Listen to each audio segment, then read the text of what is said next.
Travel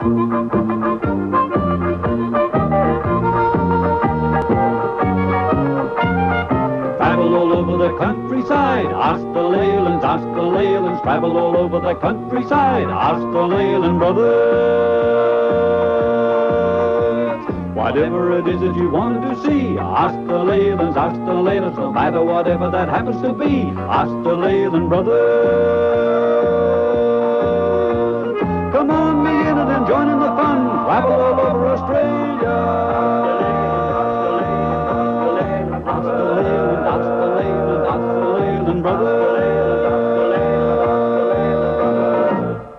The small township of Bairnsdale, here in Victoria, has a very interesting church. St Mary's Catholic Church there has all the ceilings painted like the Sistine Chapel in Italy, and they're very beautiful paintings. And then we visit an unusual property in Western New South Wales. It's called Ngundi, and it's out here near Gulgong. There we visit the ancient Aboriginal sites where we see evidences of early Aboriginal occupation. Then we go to Mount Tamborine, here in southern Queensland, to have a look at a butterfly farm. It's the only butterfly farm in Australia. We're also going to have a look at the life cycle of the butterfly.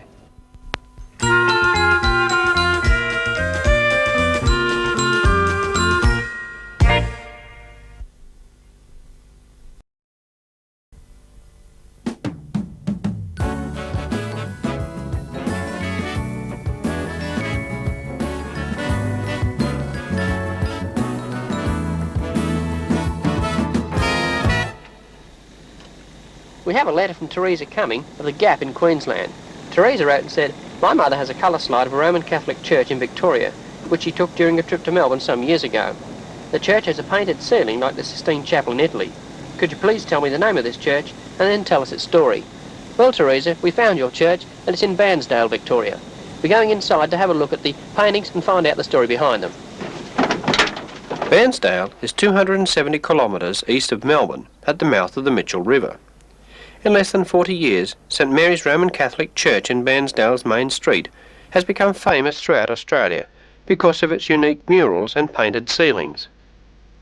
The main part of the ceiling is filled with myriads of designs, all interspersed with angelic faces and forms.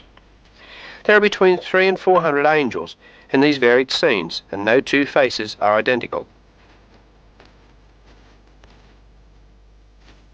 High up in front of the sanctuary are vivid paintings representing the miseries of hell, the desolation and loneliness of purgatory, and the happiness of paradise in heaven. All of these incredible paintings were done by Italian artist Frank Floriani. In 1931, during the Depression, Floriani came to Bairnsdale and did whatever work he could get, mainly picking peas for 6 shillings a day. He approached the parish priest of Bairnsdale, the late Father Kremen, for work, and was asked to repaint some statues in the church. Father Kremen was pleased, and Floriani worked steadily for nearly 5 years, inspired by memories of European churches, but also using his own ideas. The greater part of the murals were completed by 1934, but Floriani returned to complete the works in 1937 and 38.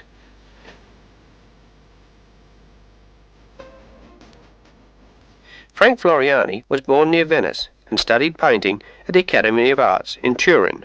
He came to Australia in 1928 and now lives in Melbourne.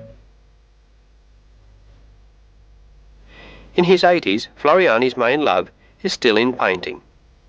He spends hours each day with brush and canvas.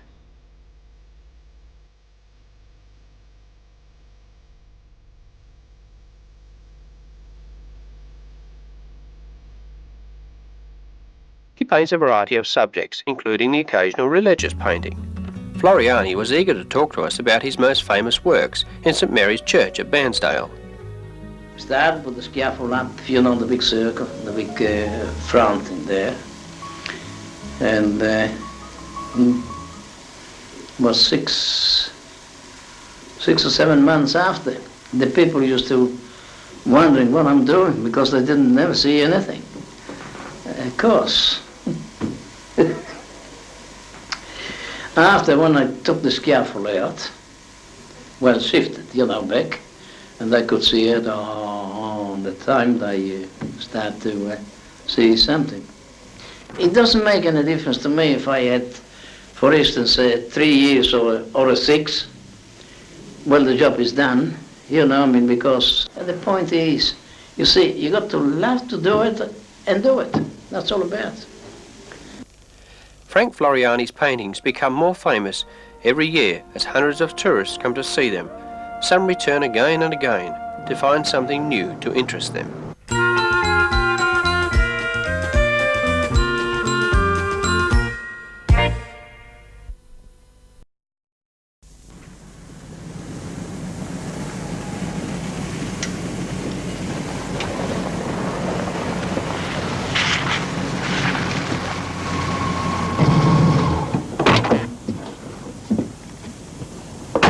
Are you looking for a good place to camp with plenty of food? Then come here to Ngundi in New South Wales. That's what the word Ngundi means in the local Aboriginal dialect, a good place to camp with plenty of food. It's about 15 kilometres from Gulgong, and we've come here at the request of Glenn Morford from Blacktown in New South Wales. He said, I visited Ngundi and thought it was an interesting place. When I was there, I went and looked at some ancient Aboriginal sites. I had a personally conducted tour with Leo Selwyn. Well, Leo Selwyn runs Ngundi, so we'll go in and meet Leo now and find out a little bit more about the ancient Aboriginal sites here. Leo Selwyn and his wife run a 3,000-acre mixed farm at Ngundi, but recently he's turned his time to showing visitors the ancient Aboriginal places which abound in the surrounding hills. Even the farm with its menagerie of animals has a quaint appeal to most visitors. Everywhere you turn, you'll be confronted with more animals.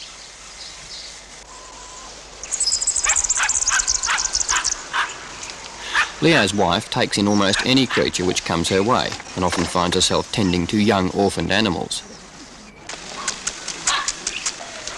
Even the dog's enclosure is a little unconventional, for in amongst the hard-working sheepdogs is a fox raised from a pup.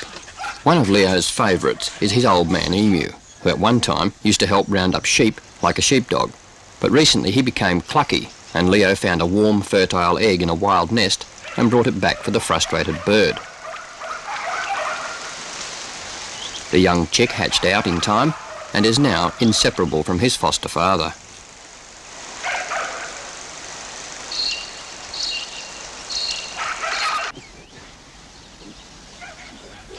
From Leo's homestead, it's only a few minutes' drive to the range of hills on the far side of the property, and it's here that Leo conducts his highly personalised tour of the bush.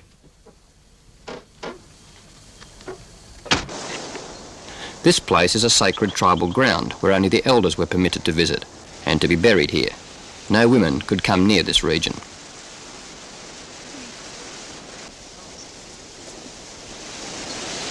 Now, we've got 3 Aboriginal graves here. There's about 60 along the side of this hill, and each grave runs roughly north and south. But they're all lined up the same? All lined up the same.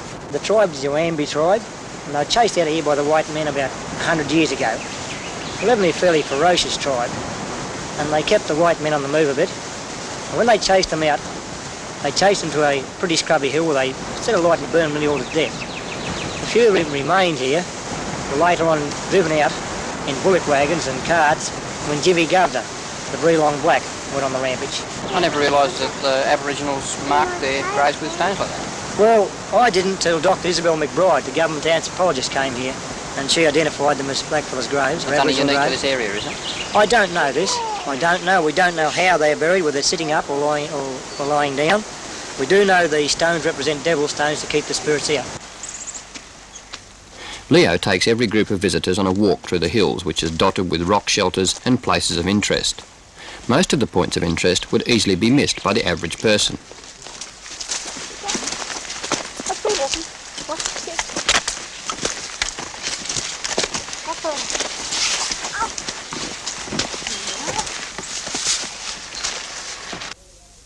This is one of the many Aboriginal shelters up here, and we're talking about over 100 years ago, so most of our signs have gone, but if you notice down the bottom here, where they probably had their fire, you can see where the black smoke held on the roof, and round by me there's actual rock where they sharpened their spears and axes on.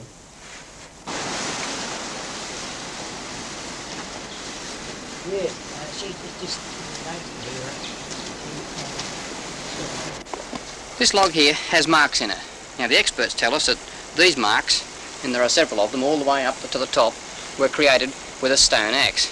Now, the Aborigines, of course, the only ones that used stone axes, and the idea is to create footholds so they can climb to the top of the rock. Why, you might ask, would they want to go to the top of the rock? Well, let's go up there and find out.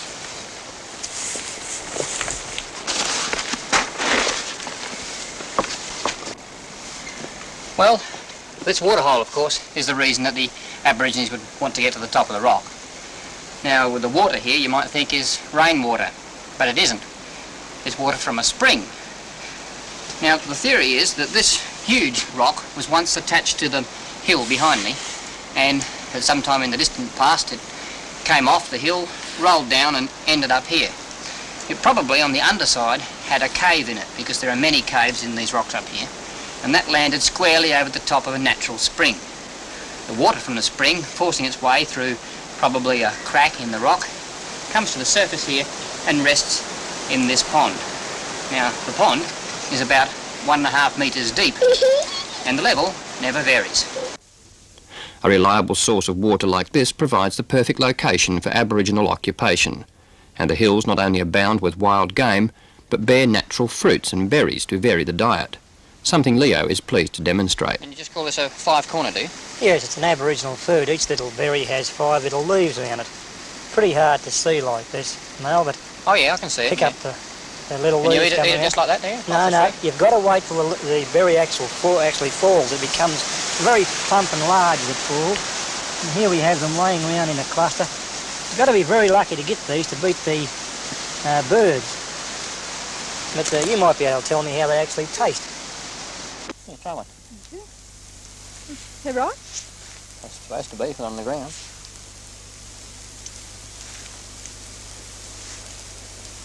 I don't know what they taste like. A bit like a grape. Kiwi fruit. I think it's a bit like that.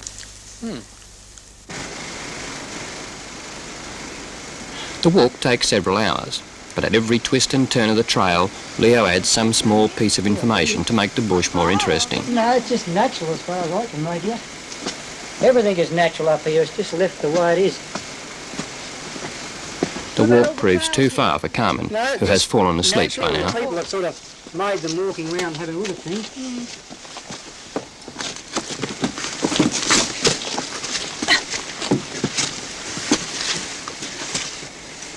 Well, another very positive sign that the Aborigines lived in this area are these rubbing marks here on this stone. These rubbing marks have been created when they've been sharpening stone implements, such as this stone axe. The idea is that they rub it backwards and forwards there, and of course doing so in the same place over a long period of time, it creates a lot of grooves. It's been estimated that this particular groove here has required 80 man-hours to create that depth. And it's these implements, this is a very fine specimen too, have been found around here in fairly large quantities down on the lower level below this range. It was the abundance of Aboriginal stone implements like the stone axes which first pointed to this area as a region of Aboriginal occupation. And now, with more thorough research into the many rock shelters and caves, more information is coming to light every year about the ancient tribe which once called this land their own. It's easy, now that we've seen Leo's explanation, to see why the Aboriginals called it Ngundi.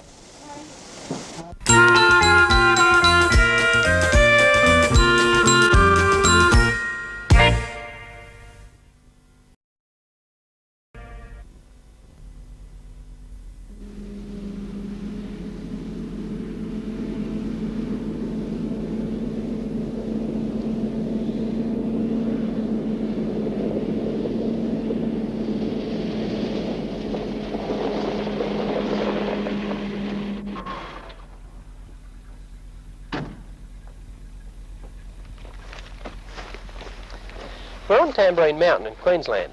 It's the sort of place that you expect to find some exotic butterflies, particularly up here in the rainforest.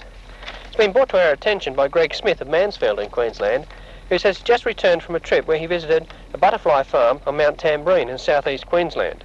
He says, I didn't really know how beautiful they could be, and I'm sure there are a lot of other people who thought the same as I did, and would want to see these colours of these beautiful insects on your show. Well, Greg, we're going to do just that for you. Gary Sinkowski shows me around his butterfly farm. This is our main breeding cage here, where we have all the mating butterflies. A lot of them come from North Queensland, including that big blue one, the Ulysses, and the big Cairns birdwing. And all the egg laying goes on in here, but most of the caterpillars are taking out and bred in separate cages where we have the food plants in potted plants. Each morning we have to add a bit of artificial nectar to the flowers.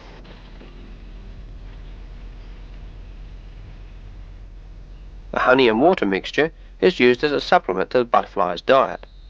It's difficult to have enough flowers blooming to keep a constant supply of nectar for the thousands of butterflies. Gary has a small plant nursery where he grows stock for the butterfly cage and caterpillar house. The leaf wing was named for its obvious resemblance to a dead leaf. Australia has 365 species of butterfly. Of these, Gary specialises in breeding 50 species. The mating dance of the orchard swallowtail is followed by mating. The most striking of the butterflies in the breeding cage is the iridescent blue Ulysses swallowtail, a native of North Queensland. The female Ulysses is laying her eggs on a suitable leaf. There are many different species of butterfly eggs to be found under the leaves.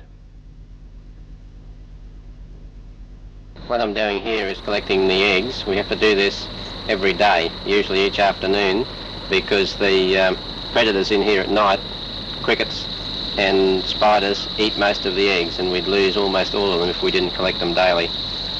They're kept in this little dish here for about 5 days it takes before they hatch. These are the eggs of the orchard swallowtail. This one feeds on plants in the citrus family. Local school children visit the butterfly farm to see nature at first hand. See the very pretty coloured in the middle, the very pretty coloured right up the top, and another one up here. What about these two green ones? Can you see those up there? Yeah. They're our mountain butterflies, those ones. They live on the mountain here all the time, and they fly high up above the trees. Look at that one. Yes, well, look at that big one up there. Can you see the really big one up on the hill? Well, yes. Can you see the blue from there? No, it was over my head. Well, when it opens its wings, you'll see a flash of blue.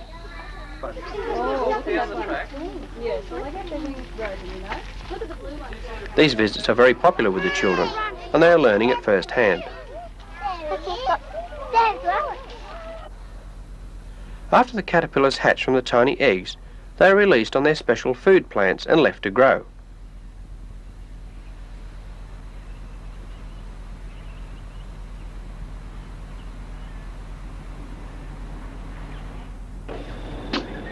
This is the main shed where we have the most of the caterpillars up today. The caterpillars or larvae come in various colours and sizes and eat all the time until they are ready to change into a pupa or chrysalis. One of the larva's main form of defence from predators is bright warning colours that usually mean poison to insect eaters, or colours that camouflage the caterpillar on the foliage.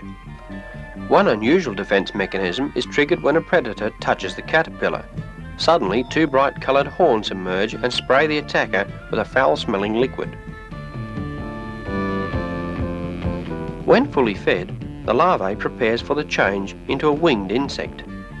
This miraculous change is a reconstruction of the animal within its pupa case. The caterpillar sheds its old skin by body convulsions, then hooks itself to a small pad of silk it has woven. As it ages, the chrysalis hardens and its colours darken. From the pupa stage, it takes between 2 and 3 weeks before the butterfly emerges.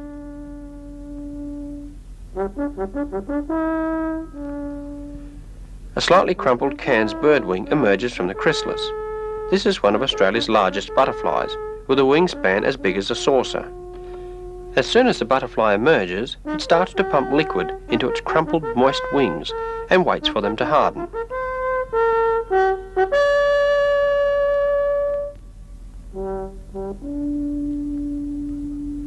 It must uncurl and exercise its proboscis, or else it would remain stuck together. This miraculous cycle of nature is complete as a beautiful butterfly waits to fly off to mate and start the cycle over again. Some varieties of butterfly can live as long as 15 months, The Cairns birdwing is one of these.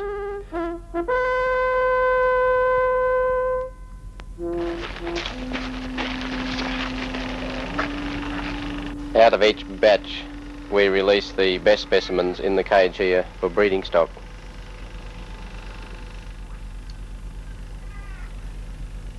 The major part of Gary's work at the butterfly farm is supplying Australian butterfly specimens to overseas collectors. There are about 2,000 butterfly collectors in Australia. As well as his Australian customers, Gary supplies a large overseas market.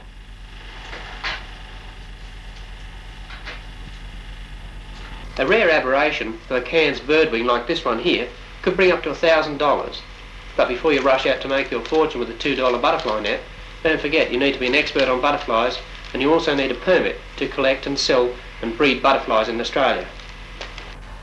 The majority of Australian specimens vary in cost from 40 cents to $15. The Mount Tamborine Butterfly Farm has been in operation for 6 years and will soon be open all year round when Gary gets his heated breeding cages installed. The tourist side of the farm is only just developing.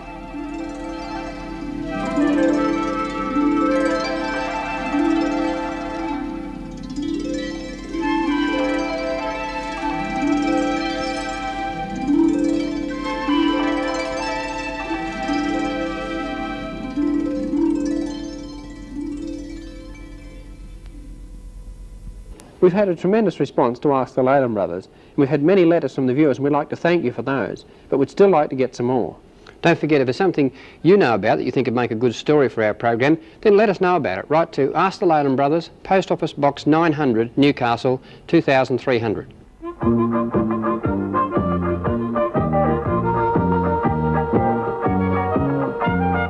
Travel all over the countryside, ask the Leylands, ask the Leylands. Travel all over the countryside, ask the Leyland Brothers. Whatever it is that you want to see, ask the Leylands, ask the Leylands. No matter whatever that happens to be, ask the Leyland Brothers. Come on, me in and join in the fun. Travel all over Australia.